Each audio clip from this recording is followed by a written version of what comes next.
প্রতিবেশী যুবতীর যৌন নির্যাতনের অভিযোগ তৃণমূল পঞ্চায়েত সদস্যকে গ্রেপ্তার করল চণ্ডীতলা থানার পুলিশ। যখন বিজেপি শাসিত রাজ্যগুলোতে নারী নির্যাতনের অভিযোগ উঠতে তা ধামাচাপা দিতে ব্যস্ত হয়ে ওঠে শাসক দল, ঠিক তখন বাংলায় মমতা বন্দ্যোপাধ্যায়ের পুলিশ প্রশাসন আবারও রাজধর্ম পালন করে দেখালো।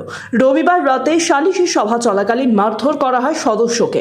ঘটনায় ব্যাপক উত্তেজনা ছড়ায় চণ্ডীতলা থানার খানপুর এলাকায়। চণ্ডীতলার বরিজহাটি গ্রাম পঞ্চায়েতের তৃণমূল সদস্যের বিরুদ্ধে দীর্ঘদিন ধরে প্রতিবেশী যুবতীকে যৌন নির্যাতনের অভিযোগ ওঠে।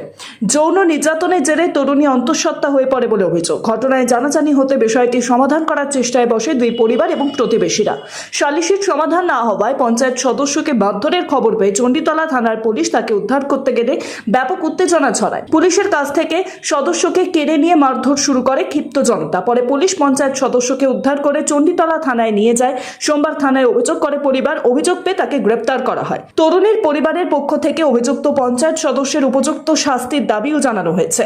তৃণমূল পরিচালিত বরিজহাটি গ্রাম পঞ্চায়েতের সদস্যরা প্রধানের কাছে আবেদন করলেন অভিযুক্তের সদস্য পদ খারিজের।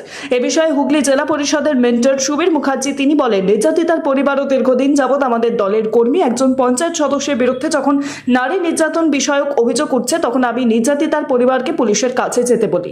এ বিষয়ে আমাদের দল জিরো টলারেন্স নীতিতে চলে। অভিযুক্তকে গ্রেপ্তার করা হয়েছে। পুলিশ আইন পদক্ষেপ গ্রহণ করা হবে।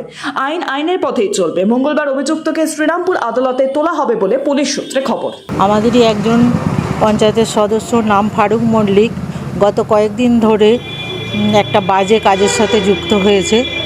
সেই কাজটা আমরা সবাই পঞ্চায়েতের সদস্যরা মেনে নিতে পারছি না। সেই জন্য তাকে আমরা পঞ্চায়েত থেকে বহিষ্কার করার জন্য আজকে এসেছি আন্দোলন করতে, যাতে ও আমাদের সাথে না একসাথে টেবিলে বসে, একসাথে কোনো কাজের সাথে যুক্ত হয়। আমরা এই জন্য বলতে এসেছি পঞ্চায়েতকে। শুভজিৎ, যেহেতু তুমি বরিজহাটি পঞ্চায়েতের প্রধান, তোমারই একজন কর্মী, সবাই অন্যান্য কর্মীরা দাবি করছেন যে সেটা নক্কারজনক ঘটনা ঘটিয়েছে, তোমাকে তারা ডেপুটেশন দিলেন কর্মীরা, কি বলবে?